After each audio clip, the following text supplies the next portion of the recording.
Love, ang dami ko nang nagawang sulat na minsan ko nang napahayag. Pero sa lahat ng sasabihin ko ngayon, ay hindi lang basta mula sa sulat, kundi ito ay isang pangako sa harap ng Diyos, na kailanman ay dapat kong panindigan anuman ang mangyari. I don't need a lot of things, I can get by with nothing. Alam niyo, hindi niyo lang pinili ang isa't isa sa araw na ito at nung kayo maging magkatipan, hindi niyo lang pinili ang isa't isa dahil sa mahal niyo ang isa't isa, kundi pinili din kayo ng Diyos para sa isa't isa. At dahil mahal kayo ng Diyos para sa isa't isa. Sa dinami-dami ng babae, Felix Jubert, at sa dinami-dami ng lalaki, Angela, ang isa't isa ang nasa tabi niyo ngayon. Tingnan niyo ang isa't isa. Yan. Felix Jubert, si Angela na. Angela, si Felix Jubert na habang buhay. There's a freedom in your arms that carries me through. I need you.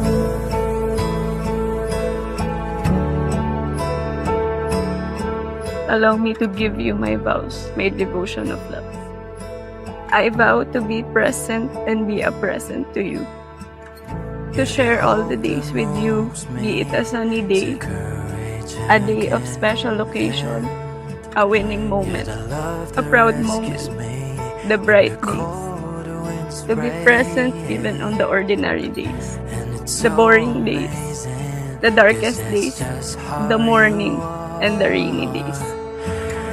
And I can't turn back now, 'cause you brought me too far. I need you like water, like breath, like rain. I need you like a mercy from heaven's gate. Habang buhay ako magpapasalamat dahil sa iyo ay pinagtagpo tayong muli. Nang dahil sa iyo, nagkaroon ng direksyon ang buhay ko.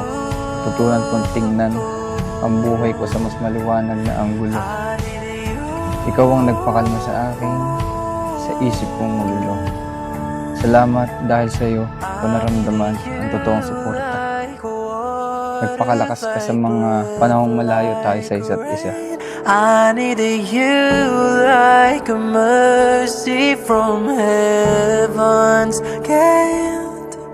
There's a freedom in your arms that carries me through. I need you. My vows to my PJ. Philippians 4:19. God will provide.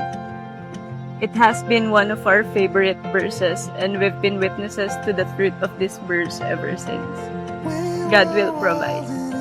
Philippians 4:19. At 4:20, April 20, 2022, the next day, He provided you to me. Then I realized this is one of the greatest blessings I've ever had in my life. What was done?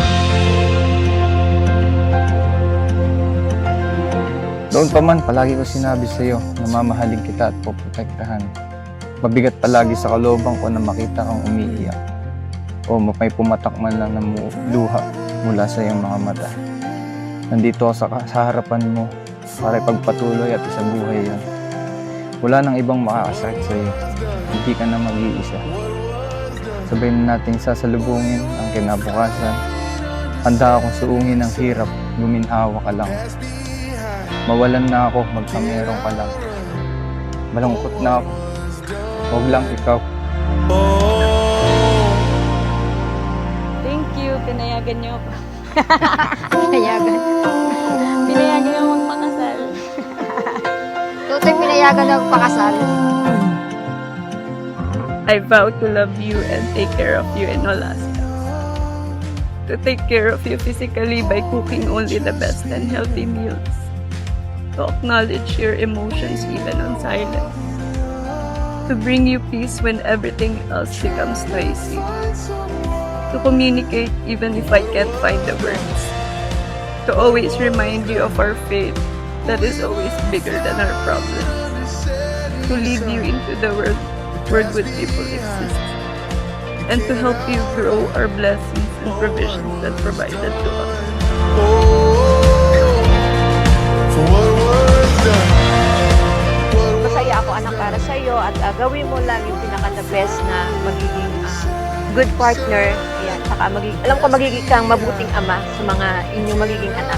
Yun lang, congratulations anak. Ayan, love you. Pag-ibig at katapatan. Ito ang taglayin ninyo para sa isa't isa, Felix, Jubert at Angela. Pag-ibig at katapatan na hindi lamang iniaalay ninyo sa isa't isa, kundi pag-ibig at katapatan na walang ibang pinag-uugatan, kundi ang Diyos na patuloy na nagmamahal at nagiging tapat sa atin. I vow to respect you in all places, wherever you are. You are my husband. You are my peace. You are the love of my life, my other half, and my reflection. I will embrace your flaws and weaknesses and will always recognize your strengths. I will love you every day. I will love you always. I will love you forever. I love you, my happy wife. Love you. For what was done. I'm not looking for the answers. I don't need to right the wrong. I'm not looking for redemption. Oh, for what was done. What was done. Sa pagbuo ng ating sariling pamilya, lahat ng mabubuting aral na pulot ay ilalahad sa iyo, sa inyo. Hindi ko kayo papabayaan. Salamat sa Diyos dahil ang mga akala ko, mga kamuntikan ko, ay mga hindi nangyari sa inaasahan ko. Dahil ikaw pala, tayo pala, ang iginuhit para sa isa't isa.